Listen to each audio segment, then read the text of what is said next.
Amém. Os irmãos podem estar se assentando e nós vamos abrir as nossas Bíblias no livro de Romanos, capítulo 1, versos 24 até o verso 32. E apenas a título de recapitulação, depois do apóstolo Paulo ter salientado o que é o Evangelho, e aqui eu quero pontuar praticamente a essência do livro de Romanos, o Evangelho, o poder de Deus que salva o pecador, e que manifesta a graça de Deus para que o homem possa experimentar a boa vontade do Senhor. Se nós tivéssemos que resumir a epístola de Romanos, seria esse, mais ou menos, ou a priori, a classificação. O Evangelho de Deus que salva o pecador, que torna a graça acessível a ele, para que ele experimente a boa e perfeita, agradável vontade de Deus. O livro todo em si é dividido em 3 partes. A primeira parte vai do capítulo 1 ao capítulo 8, e nessa parte é um relato exclusivo sobre o pecado. E como que a graça de Deus, como que a justiça de Deus fez a diferença sobre o pecado, e como que o pecado foi solucionado dentre a ação do Senhor Jesus Cristo, quando ele assume a cruz do Calvário. E aí capítulo 5, verso 8, mostra muito claro, Deus prova o seu amor para conosco, em que Cristo morreu por nós, sendo nós ainda pecadores, ou seja, não deixamos de ser pecadores, continuamos no pecado, mas a ação de Deus foi além disso. No capítulo 9 ao capítulo 11, nós vamos ter então uma expressão do apóstolo Paulo sobre o povo de Israel que vivia submerso à lei e que vivia na prática da lei, mas vivia distante de Deus. E Paulo vai chamar a atenção dizendo o seguinte: daria tudo, inclusive a minha própria salvação, para que o meu povo pudesse conhecer a Deus, pudesse realmente entender o que Deus fez. No capítulo 12, aos capítulos finais, nós vamos ter então a praticidade dessa salvação. Como é que a salvação se desenvolve? Como é que a salvação se desenrola? Já que, gente, é muito importante frisarmos o seguinte: muita gente está nas igrejas, muita gente se diz cristão, muita gente tem um rótulo do cristianismo, mas não entende o que é ser cristão, por não viver um cristianismo autêntico, por não viver realmente essa essência do cristianismo. Nós temos então alguns extremos. Alguns vão para o legalismo e acham que o cristianismo é viver sob a corrente e a coleira de um tirano que vai determinar os seus passos. E temos o outro extremo, que acha que o cristianismo é a liberdade total, é viver o paz e amor, a vida, rock and roll, e assim vai. O cristianismo não é nem um extremo e nem o outro. O cristianismo é quando você vive exclusivamente para agradar a pessoa de Deus. Na fala ontem com o ministério do Kings, chamou a atenção em Lucas capítulo 8, quando o Senhor Jesus chama a atenção, dizendo o seguinte: quem são meus irmãos, quem são minha mãe? São aqueles que ouvem as minhas palavras e as praticam. São aqueles que realmente querem fazer a vontade de Deus. Então a gente percebe que este ouvir vai gerar algo, não externo, mas interno, que vai mudar o ser humano. E o apóstolo Paulo, ao escrever Romanos, ele tem esse objetivo de realçar, de destacar o que o Evangelho faz na vida do pecador, o que o Evangelho faz na vida daquele que anda distante de Deus. Já que na primeira apresentação, ele destaca no versículo 16 e 17, que o Evangelho é o poder de Deus para a salvação de todo aquele que crê, primeiro do judeu e também do grego. Pois no Evangelho se descobre a justiça de Deus, de fé em fé, como está escrito: o justo viverá da fé. Porém, quando o homem se rebela, quando o homem se volta contra Deus, o que tem de Deus? O que ele tem como resposta da ação de Deus? Verso 18 vai te chamar a atenção que do céu se manifesta a ira de Deus. Nós pensamos em ira normalmente com raios, trovões, Deus mandando castigos, Deus mandando isso. Mas e se a ira de Deus for diferente? Deus não mandou raios, Deus não mandou trovões, Deus não mandou anjos, arcanjos e fazendo isso e aquilo. Simplesmente Deus deixou o homem como um navio que navega sem rumo. Pelo que Deus os deixou, e nós vamos ver no texto de hoje, exatamente essa expressão, pelo menos 3 vezes. Deus os entregou, Deus os abandonou, Deus os deixou.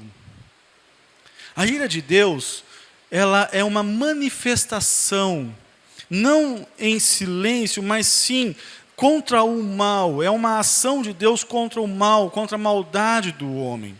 Capítulo 1, verso 18 e 19, destaca exatamente essa característica nossa. Porque do céu se manifesta a ira de Deus sobre toda a impiedade e injustiça dos homens que detêm a verdade em justiça. Porque de Deus se pode conhecer e nele se manifesta o que Deus lhe manifestou. Só que esses homens não quiseram, rejeitaram. E aqui quando preguei sobre isso, eu chamei a atenção sobre agir na independência. A ideia do pecado é quando você age na total independência de Deus. Você não quer saber de Deus, você não quer estar sobre a orientação de Deus na sua vida. E a gente citou, inclusive, o exemplo do filho, que quando cresce acha que já pode ser o maioral, que já tem a responsabilidade, já tem o poder de tomar as suas decisões, e esquece-se do pai. E aí começa a dar as suas cabeçadas. Então a ira de Deus é essa manifestação silenciosa, sim, ao homem. Porque, segundo o capítulo 1, versos 18 e 19, então a extensão se dá por duas razões. A primeira, porque esse homem se perdeu, se desvaneceram em seus discursos. Segundo, também porque este homem, nos seus corações, se tornaram obscurecidos. Então, eles foram entregues à sua racionalidade e eles foram entregues às questões emocionais. Mas mais ainda, versos 23, 22 e 24, vai chamar que eles fizeram da mentira a verdade. E a forma de expressão disso é quando eles mudam a glória de Deus, de um Deus incorruptível, em forma de um Deus corruptível. Tornaram aquilo que era verdadeiro em mentira. Chamando a atenção para a questão das adorações, das manifestações, das formas como que esses homens voltavam as suas ações a ídolos.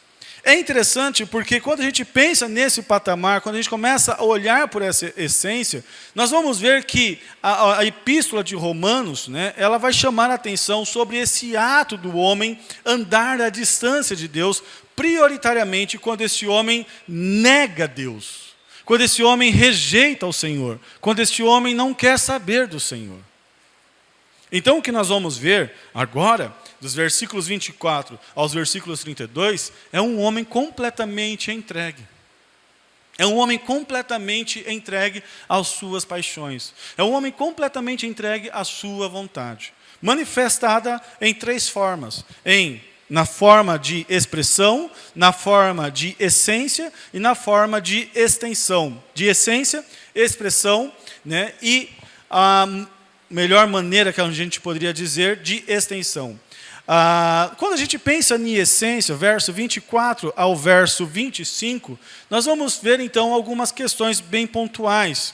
Diz assim o texto: pelo que também Deus os entregou às concupiscências do seu coração, a imundícia para desonrarem o seu corpo entre si, pois mudaram a verdade de Deus em mentira, e honraram e serviram mais a criatura do que o Criador, que é bendito e eternamente. Amém. Deus simplesmente abandonou eles, Deus simplesmente deixou eles ir, caminhar de acordo com a mentira que acreditaram. Deixou serem conduzidos pelas suas próprias verdades, que eles mesmos criaram. É interessante porque nos salmos que a gente tem lido, principalmente nas quintas-feiras, dos últimos salmos, desde o Salmo 103 até o Salmo 99 que nós vimos hoje, há um realce muito grande da justiça, da ação e de ira de Deus. A gente não vai ver o salmista só falando do amor.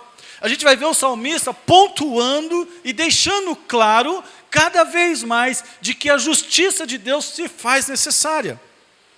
Nesse ponto, qual foi a ação da justiça? Qual foi a ação da ira de Deus? Vocês não querem saber de mim? Então, vão andar por conta própria. Vão andar pelos seus próprios impulsos.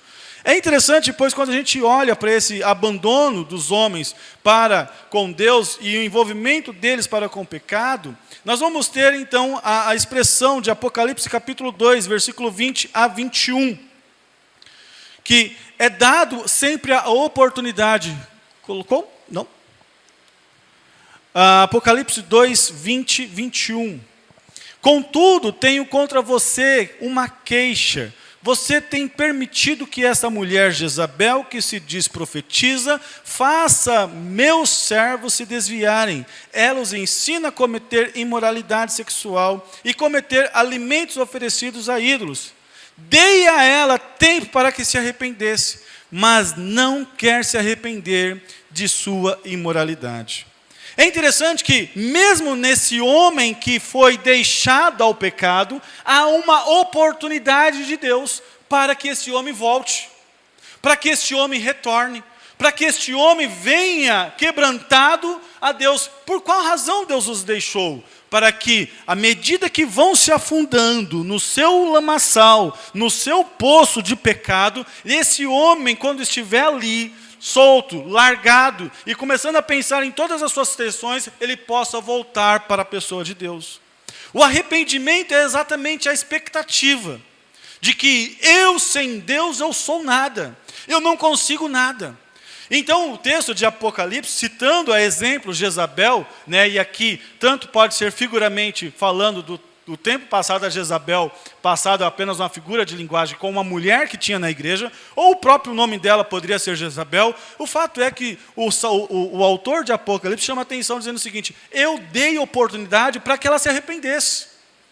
Deus deixou a pessoa entregue aos seus pecados, mas tem a expectativa. Veja lá como que diz o apóstolo Pedro em 2 Pedro capítulo 3, versículo 9.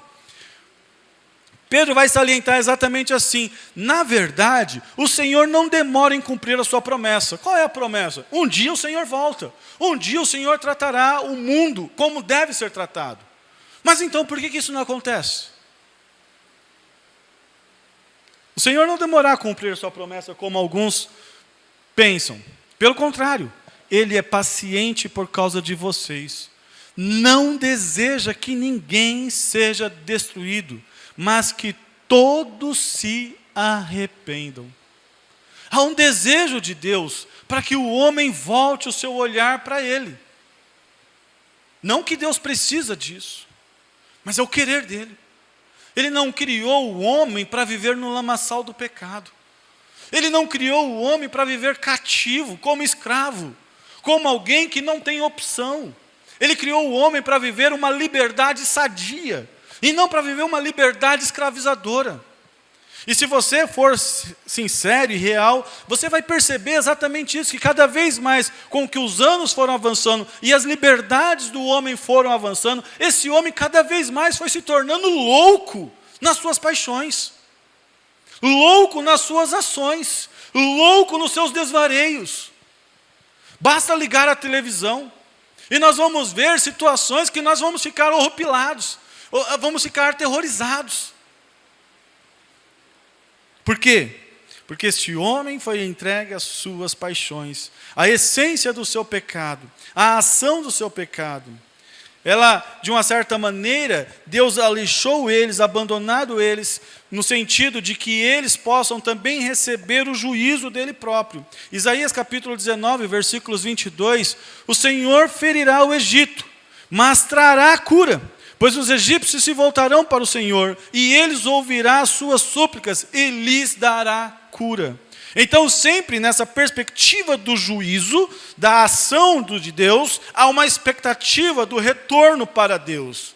Há uma expectativa deste homem voltar a si próprio, a voltar à pessoa de Deus.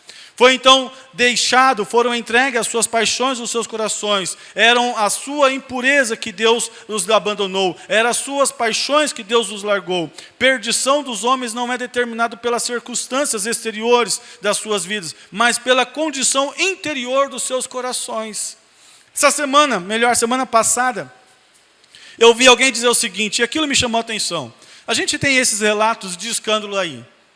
Homens e mulheres religiosos. Uma matou o marido. O outro, que se dizia religioso, um grande religioso, roubou milhares. E alguém então, para usar essas duas figuras, falou, fulano de tal faz X, Beltrano faz Y, e eu sou condenado por fazer uma marquinha no meu corpo. Na realidade, você não é condenado por fazer uma marquinha no seu corpo. Você não é condenado porque você foi lá e matou. Você não é condenado porque você foi lá e roubou. Você é condenado porque o teu coração está distante de Deus. Você é condenado porque o seu coração anda à distância do Senhor. E enquanto você no seu coração não voltar-se para o Senhor, você vai estar no mesmo pé de igualdade. Não importa se o que você faz é pequenininho ou o que você faz é grandão. Você precisa no seu coração reconhecer o Senhor. Eu preciso no meu coração reconhecer o Senhor na minha vida. O pecado de uma pessoa começa dentro de si, dentro do seu coração. O Senhor Jesus chama atenção exatamente isso. O que contamina o homem? O que prejudica o homem? É o que entra? Não. O que prejudica o homem é o que sai. O homem tem que guardar o seu coração. E quantas vezes a gente vê pessoas olhando para questões externas, sendo que o coração está corrupto, está manchado, está perdido. Inclusive dentro das próprias igrejas. Eu sempre digo para quem está chegando na igreja, não olhe para o pastor como um homem santo, porque ele é pecador. Enquanto ele não estiver sempre cativo na presença de Deus, ele tem a tendência sempre de ser como qualquer outro. Assim como vocês. Enquanto vocês não estiverem sempre na presença do Senhor, vocês estão abandonados em si mesmos. Então é preciso um reconhecimento, é preciso voltar para o Senhor. O Senhor Jesus chama a atenção disso em Mateus capítulo 15, versos 19 a 20. Quando ele descreve, pois do coração vêm os maus pensamentos, homicídio, adultério, imoralidade sexual, roubo, mentiras, calúnias. São essas coisas que contaminam. Comer sem lavar as mãos não contaminará ninguém. Claro, hoje tem coronavírus também, ajuda, né? Mas o sentido é muito claro. O sentido é muito claro. Jeremias também proclama a mesma verdade. Jeremias, em capítulo 17, versículo 9, vai dizer que enganoso é o coração do homem, mais que qualquer outra coisa, extremamente corrupto. E ainda faz uma pergunta: quem é que vai conhecer? A essência do abandono de Deus é que quando o homem lá no Éden resolveu andar por conta própria, esse homem foi abandonado no seu próprio coração, de maneira que o homem não precisa de questões externas cada vez mais para vir a pecar. O homem peca porque o seu coração está atolado no pecado, ele está separado. E é por isso que Romanos 5,8 chama a atenção dentro desse contexto. Deus prova o seu amor para conosco em que Cristo morreu por nós, sendo nós ainda pecadores. Porque, gente, se não for a ação de Deus na vida desse ser humano, esse homem não volta. Esse homem não vem. Porque cada vez mais ele está cavando cada vez mais fundo e indo cada vez mais à distância de Deus. Cada vez mais.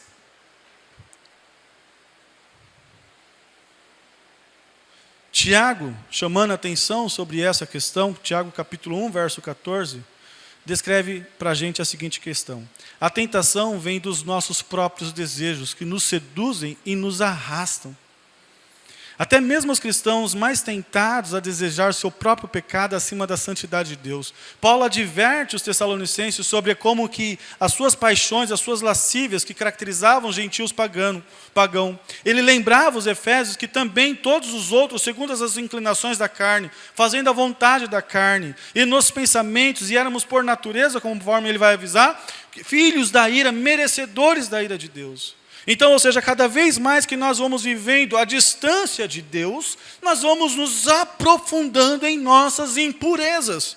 Cada vez mais que nós vamos nos distanciando de Deus, nós vamos nos aprofundando na nossa sujeira, na nossa impureza, como o próprio texto chama a atenção, e cada vez mais sujos diante do Senhor. Por isso que o texto chama a atenção: mudaram a verdade de Deus em mentira. Porque este homem, cada vez mais, para poder satisfazer a si mesmo, ele vai criar meios, ele vai trazer formas de que satisfaçam a ele. Talvez vocês vieram aqui hoje pela manhã para ouvir uma boa palavra. Para ouvir uma palavra que realmente te colocasse para cima. E você está ouvindo uma palavra que, em vez de colocar você para cima, te coloca para baixo. Uma palavra sobre pecado. Uma palavra de condenação, uma palavra de juízo. Mas é exatamente isso que faz a gente acordar. Porque se nós percebemos o quão sujo, o quão improduto, quão profundo nós estamos em nossos pecados, e quando nós olhamos para a graça de Deus, nós percebemos o que Ele fez, a nossa ação para com Deus muda, significativamente. Porque não é o que eu faço, é o que Cristo fez por mim. Não é o que eu produzo, é o que Cristo produziu em mim, produz na minha vida. E é interessante, pois a ideia de entregar, o Senhor também vai usar para si mesmo. O Senhor chama a atenção em Gálatas 2:20, pois vivo não mais eu, mas Cristo vive em mim, a vida que agora vivo na carne, vivo pela fé no Filho de Deus, que muito me amou e se entregou por mim. O ato de entregar, também assim como Deus entregou o homem às suas paixões, Deus também se entregou por esse ser humano, lá na cruz do Calvário. Lá naquele ambiente dolorido, naquele ambiente de juízo, para que nós pudéssemos ter a oportunidade de voltar para Deus. É importante que nós frisemos isso. É importante que nós chamemos atenção para essa questão. Já que muitas vezes a nossa humanidade rejeita a pessoa de Deus. Nós rejeitamos Deus pelos nossos próprios atos. E cada vez mais que nós fazemos isso, uma das ações que nós vamos mais nos aprofundar é na questão imoral. É na questão que envolve as nossas luxúrias. É interessante frisar que cada vez mais que este homem anda à distância de Deus, mais as questões sexuais se tornam mais claras. Eu sou da década de 80. 80 já entendi algumas coisas. E eu me lembro que quando eu tive a minha primeira televisão, uma preto e branco, assistindo Lagoa Azul. Acho que todo mundo que teve a primeira televisão assistiu Lagoa Azul. O negócio deve ser muito antigo. E eu me recordo que uma das questões que tinha naquele filme, que mostrava, não era uma coisa assim latente, mostrava a mulher seminua, como se fosse numa praia, né, uma tanga de folha, o rapaz da mesma forma. Aquilo já foi um escândalo. Aquilo já aterrorizou muita gente. Depois de Lagoa Azul veio América Pie. E todo mundo já achou que era maravilha, normal. E outros filmes e outras questões que ninguém ligava. Hoje você vê um homem com as suas partes íntimas, uma criança tirando foto, e o pessoal vai falar, normal, legal. Cada vez mais que o homem vai se afastando de Deus, ele vai se aprofundando nessa sua impureza. De maneira que ela não vai ter mais freio. O apóstolo passa a explicar de uma maneira muito clara essa imoralidade sexual, não só o pecado contra o Senhor, mas o pecado também atinge a mim, atinge a você. No sentido de que esse ponto de partida que ele chama a atenção, o corpo se entrega à impureza sexual e é em si desenrolado, e é avultado, e é desenrolado, e é envoltado, e é degradado, e cada vez mais esse homem vai se distanciando de Deus. Não é à toa que hoje é comum você entregar sua filha, ela pode se envolver lá com o rapaz, é melhor que seja dentro de casa do que fora. Mudamos os valores. Mas o Deus não mudou. Mas esse homem entrega as suas paixões, esse homem entrega a si mesmo, cada vez mais ele anda fazendo e trocando a verdade de Deus pela mentira. Ele suprime essa verdade pela mentira. Ele chama a atenção de que não é bem assim, não é desse jeito. Mas a gente já ouviu isso. Não é desse jeito que diz. Não é se você comer que você vai ser separado. Mas se você comer, você vai ser como Deus, conhecendo o bem e o mal. Quando os homens se afastam de Deus e da sua verdade, Paulo chama a atenção de que esses homens honram e servem mais a si mesmo do que ao Criador. Paulo chama a atenção e destaca de que essa verdade é muito clara, pois quando você se afasta de Deus, você passa a ser o Deus na sua própria vida. Você passa a ser a divindade a si mesmo. É por isso que existe um perigo muito grande dentro das nossas igrejas, pois o poder faz a gente ensoberbecer-se. É por isso que a gente vai ter pastores caindo em pecado, padres caindo em pecado, homens que deveriam fazer a diferença na vida dos outros caindo em pecado. A gente precisa tomar cuidado, levar o nosso coração cativo ao Senhor. Deus não está de mão recolhida para não salvar, mas Deus também não vai forçar esse homem a vir de força bruta. Esse homem precisa reconhecer o Senhor. Deus prova o seu amor. Deus prova o seu amor para contigo. E você precisa reconhecer. Mas à medida que você vai se afundando, a expressão do seu pecado vai se tornando então a maneira muito mais clara. Versos 26 a 28, 27. Pelo que Deus os abandonou às paixões infames, porque até as suas mulheres mudaram o uso natural do contrário à natureza. E é semelhantemente também os varões, deixando o uso natural das mulheres, se inflamaram em sua sensualidade, de um para com os outros, com o varão cometendo torpezas e recebendo em si mesmo a recompensa que convinha ao seu erro. O homossexualismo não é de hoje. E talvez a gente até tenha problemas com transmissão por conta disso, ou até mesmo a polícia batendo aqui na igreja, porque eu estou falando abertamente, o homossexualismo não é de hoje. Ele é algo que vem de geração a geração, mas sempre é algo que veio para degradar o homem, para fazer com que esse homem cada vez mais envolvesse na sua impureza. Quando a gente olha lá para Sodoma e Gomorra, quando Ló tem lá os anjos lá na sua casa, recebendo eles, aqueles homens cegos pelos seus pecados, quiseram entrar na casa de Ló para tirarem aqueles homens, para fazer torpezas com eles. Aqueles atos de aqueles homens receberam o juízo de Deus. E mesmo cegos, mesmo sem enxergar nada, eles meio que tateando, procuravam tentar satisfazer os seus desejos pecaminosos. 2 Coríntios, capítulo 4, versículo 3 e 4, chama a atenção de que Deus desse século, não o Deus Todo-Poderoso, cegou o entendimento dos incrédulos para que não lhes resplandeça a luz do Evangelho.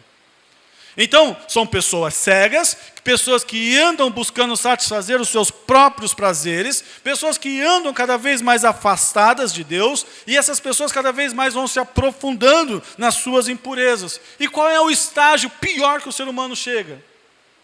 É quando ele troca a verdade pela mentira. Fez isso para com Deus e agora faz isso com o semelhante.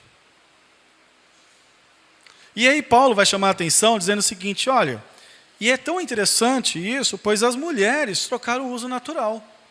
Porque assim, é normal você ver a imoralidade no homem. A mulher, ela é mais reservada. A mulher, ela não é tão... como que eu posso citar a expressão, tão escrachada quanto o homem é.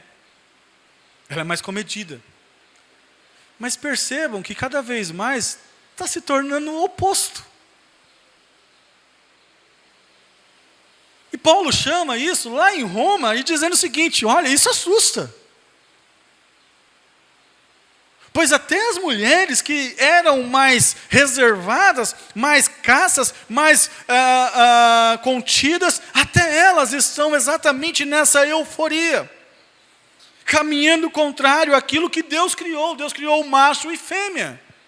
Homem e mulher. E esses dois envolvidos formam uma família. E nós estamos percebendo o quanto que a família é essencial nesses dias de pandemia. Mas eu não posso querer tampar o sol com a peneira, falando que não, mas o outro lado também é família. Não, não vai ser, porque vai ter problema. Vai ter circunstâncias complicadas.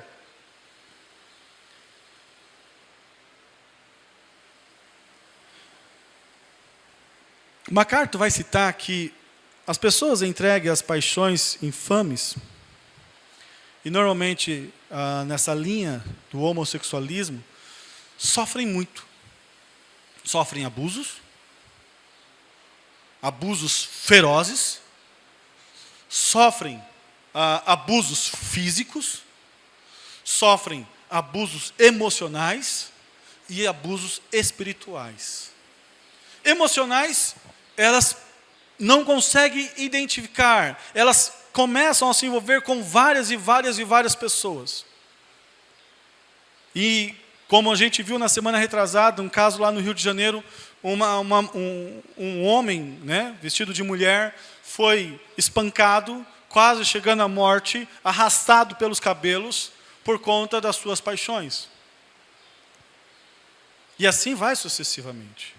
Sofrem abusos emocionais, pois vivem cativos. Sofrem abusos espirituais, porque quando o ser humano olha para ele, já o condena direto.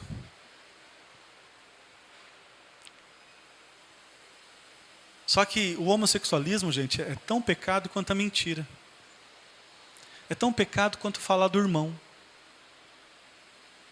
É tão pecado quanto roubar alguma coisa. Ele realmente é o ápice, é o último estágio, vamos dizer assim, de degradação, de depravação do homem. Mas é pecado como qualquer um outro. O homem afastado de Deus, ele vai se aprofundando, cavando cisterna, para tentar satisfazer a si mesmo. Essa é a sua expressão. Essa é a maneira como que este homem anda distante.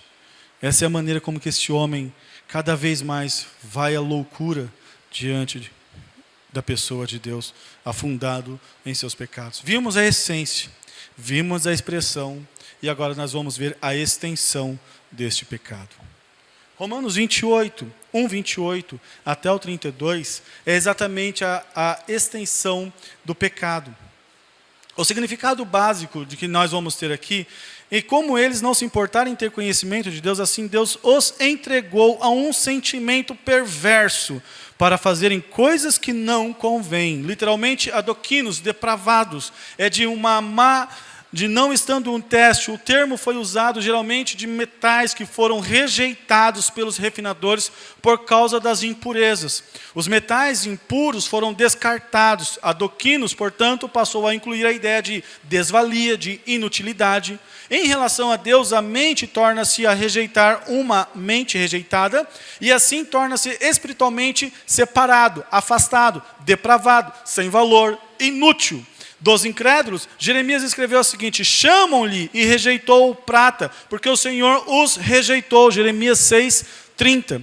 A mente que se encontra Deus inútil, se torna inútil em si, e deboche e enganado a merecer apenas a ira de Deus.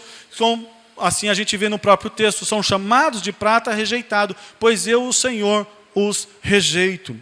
Esses homens, então, que trocaram a verdade pela mentira, afundaram-se nos seus pecados, afundaram na prática pecaminosa, esses homens, então, agora são rejeitados, vivem à distância de Deus. Isso é pecado. Pecado é você viver distante de Deus, é você viver longe de Deus. Como não se importarem em ter conhecimento de Deus, assim Deus os entregou a um sentimento perverso, afastados, para fazerem coisas que não convêm, estando cheios de toda iniquidade, prostituição, malícia, avareza, maldade, cheios de inveja, homicídio, contenda, engano, malignidade, sendo murmuradores, detratores, aborrecedores de Deus, injuriadores, soberbos, presunçosos, inventores de males, desobedientes a pai e mãe, nécios, infiéis nos contratos, sem afeição natural, irreconciliáveis, sem misericórdia, os quais, conhecendo a justiça de Deus, que são dignos de morte os que tais coisas praticam, não somente as fazem, mas também consentem aos que fazem. Percebam que nesse trecho, nós vimos aqui N situações. E pessoas, como a gente pode chamar a atenção, que vivem nessa condição, e talvez você se encontrou nela. Pois talvez aí você achou aí uma questão chamada desobediente a pai e mãe, pecadinho pequenininho, mas que te coloca no mesmo patamar do pecadão que a gente colocou aqui. Talvez você se achou aí na presunção, ou inventores de males, e assim vai sucessivamente. A mentalidade da carne depravada afasta-nos de Deus. nós sequer desejamos ter conhecimento dos caminhos de quem é o Senhor nas nossas vidas. E se não for o Senhor que vem e intervém pela minha vida e pela tua vida, nossa tendência é continuar a andar à distância de Deus. Provérbios capítulo 1, versículo 7, diz assim: o temor do Senhor é o princípio do conhecimento, mas os tolos desprezam a sabedoria e a disciplina. Mesmo o povo que teve como a nomenclatura de ser o povo escolhido de Deus, também rejeitaram. Também não quiseram saber. De maneira que Deus, tanto em Oséias quanto em Isaías e em Salmos, vai chamar a atenção. Eles não querem se envolver comigo. Os filhos são estúpidos, eles não têm nenhuma compreensão. Eles são astutos para fazer o mal, mas para fazer o bem que não sabem, eles não querem. Eles andam à distância. Seus pecados cada vez mais afastam eles de mim. A pergunta que a gente faz, caminhando para o encerramento: como é que a gente lida com tudo isso? Como é que a gente lida com essa questão do pecado? É verdade, o pecado não tem meios. Não há meio de você poder solucionar por sua conta própria. Mas é exatamente aí que entra a ação de Deus.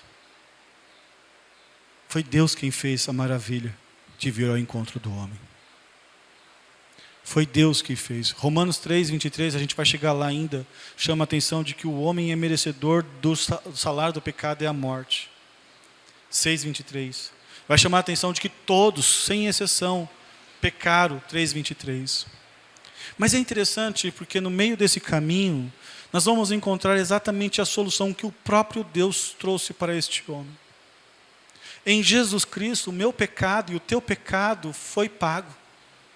Em Jesus Cristo, os nossos pecados foram acertados. De maneira que, conforme João capítulo 1, versículo 12, nós não somos mais estranhos. Se você crê, se você confia, nós somos parte da família. Não é pelo que eu vou fazer, mas é pelo que Deus fez.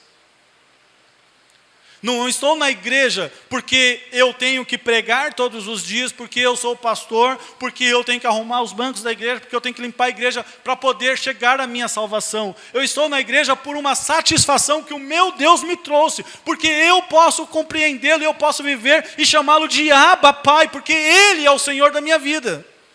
Eu estou na igreja porque eu posso viver essa intimidade com Ele, ainda que outrora sou pecador, mas o pecado não mais me domina. O pecado não mais me escraviza. O pecado não tem esse poder.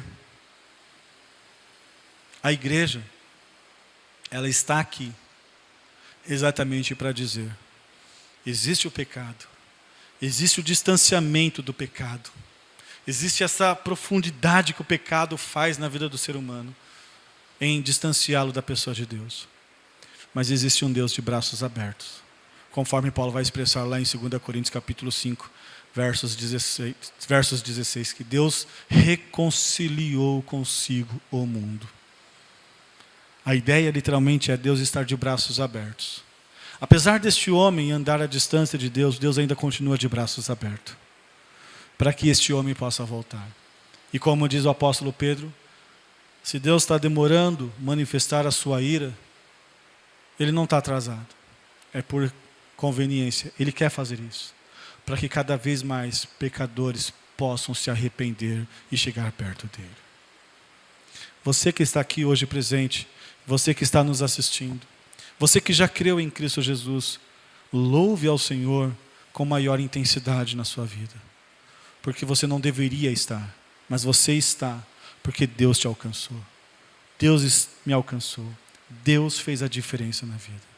Estava eu entregue, abandonei ao Senhor, me afundei nas minhas paixões, e na minha depravação vivo eu. Ainda assim, Deus provou seu amor para comigo, em que em Cristo Jesus morreu por mim, sendo eu ainda um pecador. Vamos colocar de pé? Nós vamos orar e chamar o ministério de louvor e louvar ao Senhor dentro desses instantes.